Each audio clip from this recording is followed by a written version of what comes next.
We would then have to balance our reaction overall by putting a 2 in front of the water. If you had a metal hydride instead of just a metal being added to water, it says, notice it still produces a hydroxide product. So it doesn't matter if it's a metal plus water, a metal hydride plus water, or we'll see here in a second, metal oxide plus water. If it's a metal something with water, it's going to form a base every time. So this example here, if we had lithium hydride, right, Li plus 1, and hydride, hydrogen can sometimes act like a -1. So plus 1, hydride minus 1, we add that to some water. If it's helpful, you could write that water as HOH.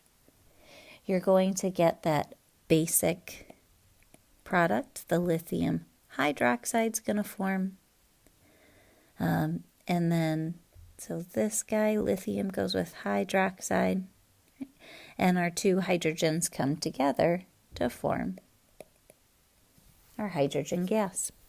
Now, lithium hydroxide is a strong base, so what I really should do is break that guy up into lithium ions and hydroxide ions. Hydrogen's a gas. Anything solid, liquid, gas, we keep together. It's just those soluble substances, strong bases, strong acids. Those are the ones that we turn into ions. Here's another example here with this these oxides being added to water, metal oxides. But every single time we get that hydroxide product, hydroxide product, hydroxide product. Here, the calcium hydroxide is written together, whereas the potassium hydroxide, barium hydroxide is broken up. It's because calcium hydroxide is not on our strong base list, so we would instead keep it together as if it was more like a molecule. It's a connected formula unit, not a broken up into ions thing. There's that other example there. Okay, so if you had lithium oxide, Li is plus 1, oxide's minus 2, so lithium oxide's LiO. If we added that to water, HOH, every single time you're going to get your hydroxide product. Lithium hydroxide is one of our strong bases, so we would show that broken up into ions. Then we would just have to balance this guy overall. And in doing so, we would say, well, I need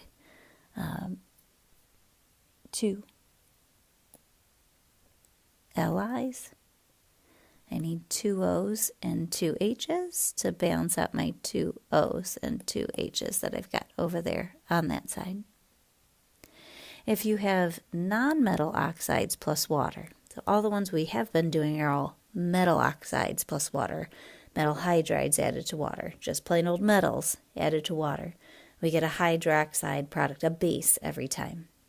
Now we're going to start looking at non-metal oxides being added to water. What happens when you do non-metals and water? Then we're going to start to form acids instead. So here we have H3PO4 being formed if you put diphosphorus pentoxide into water. Makes a common acid, phosphoric acid. We don't show that phosphoric acid broken up because phosphoric acid is not on our strong acid list. If we had one like this guy, our solid dinitrogen pentoxide, so solids we keep together. Solids, liquids, gases, you write them together. You only ionize soluble things and strong acids and bases. So if we did dinitrogen pentoxide added to water, or if you want, you can write HOH. Sometimes it makes the balancing easier. Either one's fine. So then you say, okay, I need to think of what's a common acid I know that when you put, it has nitrogen and oxygen in it. Well, all acids start with H. And a common acid that has nitrogen and oxygen in it, nitric, HNO3. Well, nitric acid is on our strong acid list, so we should break this guy up into hydrogen ions and nitrate ions. Then we would just have to do some balancing overall. So we've got 2 nitrogens on the left. I'd need 2 nitrogens on the right. I now have 6 O's, but I have 6 O's here as well. Here's 5 of them. Here's the other one. There's 6. And then I need my 2 H's to balance out those 2 H's there. A couple more examples of non-metal oxides being added to water, and you can see that it forms acids every time. Sulfurous acid, sulfuric acid, carbonic acid, they're forming acids every time.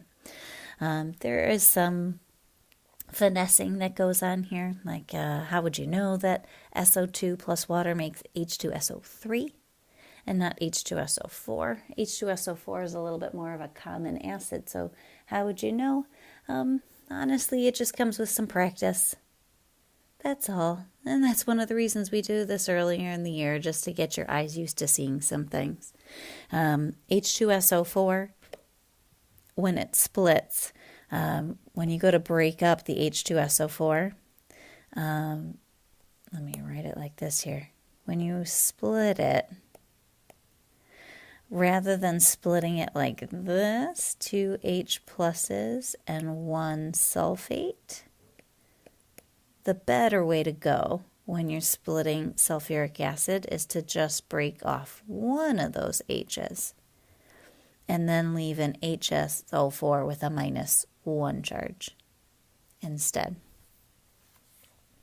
That last guy there, when it's asking about mixing carbon dioxide and water forming H2CO3, carbonic acid typically decomposes back into carbon dioxide and water. If you were to open a soda can, it eventually goes flat. Normally, if you see H2CO3 as a product, you would want to break it down into carbon dioxide and water. The only reason the H2CO3 stays together in this problem is because you're making carbonated water, right? Or making it. That's the intention, is to keep the water carbonated, to keep the bubbles in it. So they do that under a high pressure system. And that's why when you open up a soda can, you kind of hear that